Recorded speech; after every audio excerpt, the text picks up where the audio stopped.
Marriage was a tradition in my family. Everyone got married, except my mother's sister. But there was speculation that there was something wrong with her. I had 2 sets of grandparents, 4 sets of aunts and uncles, my parents, my sister, plus 11 cousins, all of whom would marry. For me, marriage was the ultimate symbol of love and belonging. To say I looked forward to having a marriage and family of my own one day was an understatement. Once I got close. I was 25 when I met him. We had a connection that was as sweet as sandalwood and compelling as crack cocaine.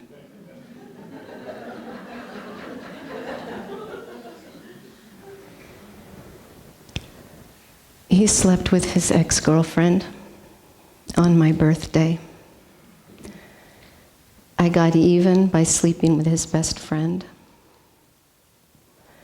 We wore each other's clothes and cared about each other's safety when we rode together on his Cagiva Ducati 650 with me clinging to his back like a monkey. I got pregnant. He said, abort the baby and choose the relationship, and if you choose the baby, I'll abort the relationship. I chose the relationship. So when he left me for another woman, shame and devastation consumed me until there was nothing left of this girl who once believed in love. Because Billy Schmidt was not the first man who would betray me, and he wouldn't be the last. But I feared that I would never experience connection with a man like this again. And I fell into an abyss of daily dread and insatiable longing.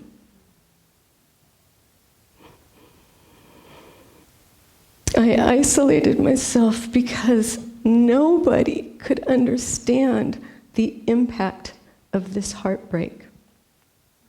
In my confusion about sex and relationships, I decided I had to accept infidelity and hurtful behavior in love. So I began a research project on human sexuality.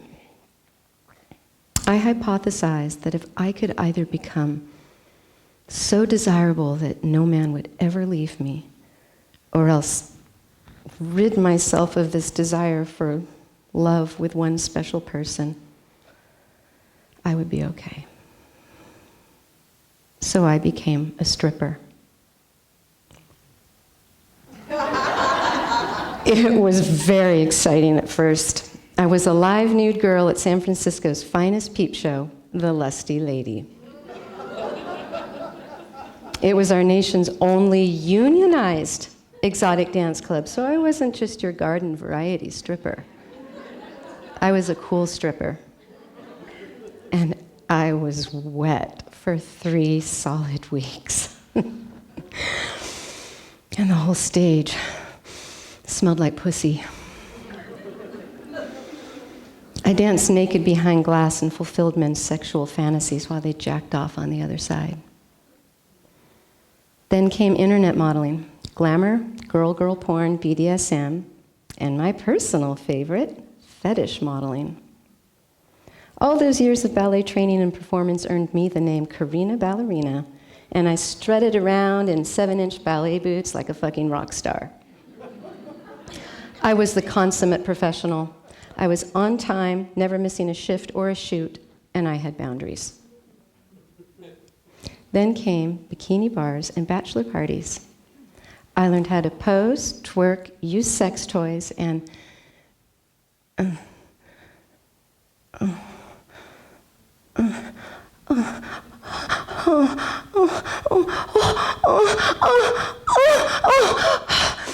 make fake orgasms look real.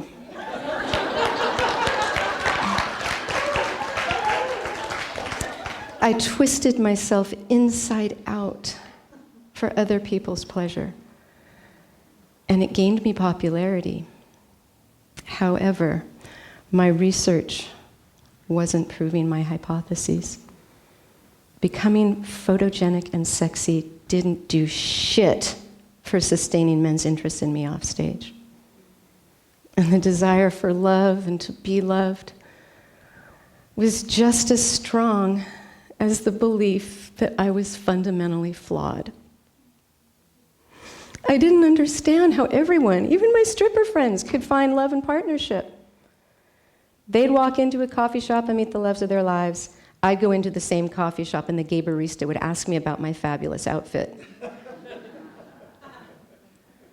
I felt like I had a curse on me. The universe had been so generous with me in so many areas of my life, but with this one, the universe was being a dick. Oh, there was something wrong with me, and if I could just figure it out and lift this curse, maybe then I would be okay. So here's a brief summary of what I did and what I found out. I got therapy. I consulted with friends. I paid love experts. I was being too picky. I wasn't picky enough. I was trying too hard. I wasn't trying hard enough. I needed to get out and smile more. I was being too negative. I needed to focus and get clear. I wasn't looking in the right places. I'd made poor choices.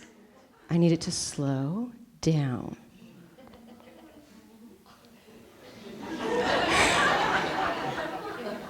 I did online dating and went on a bazillion dates where criticism came frequently by men who didn't brush their teeth or who went on late-night alcoholic rants about my character and who definitely didn't make me feel special. I talked to psychics, astrologers, and had a soul retrieval. I even paid to have my karma deprogrammed.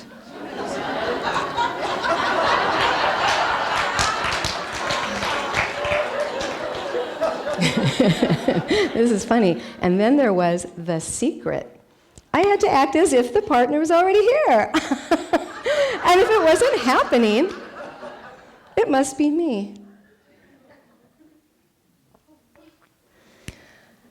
I had to practice patience and gratitude. My grief became rage, and my rage became envy. And then I turned 40, and my envy became panic. The shame of being a spinster was so great that I considered disappearing.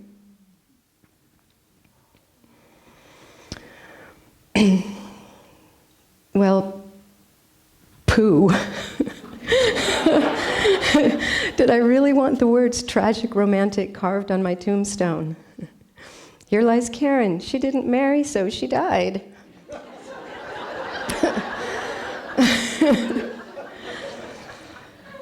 No. So I took the universe to task, and I said, I really don't like this idea that there's something wrong with me. I may have no control over whether or not a relationship comes into my life, but there is nothing that's going to stop me from having my family. And that's exactly what I did. At age 42, I went to Pacific Reproductive Services and bought myself some DNA from donor number 5028, and on the second try, shazam, I was pregnant.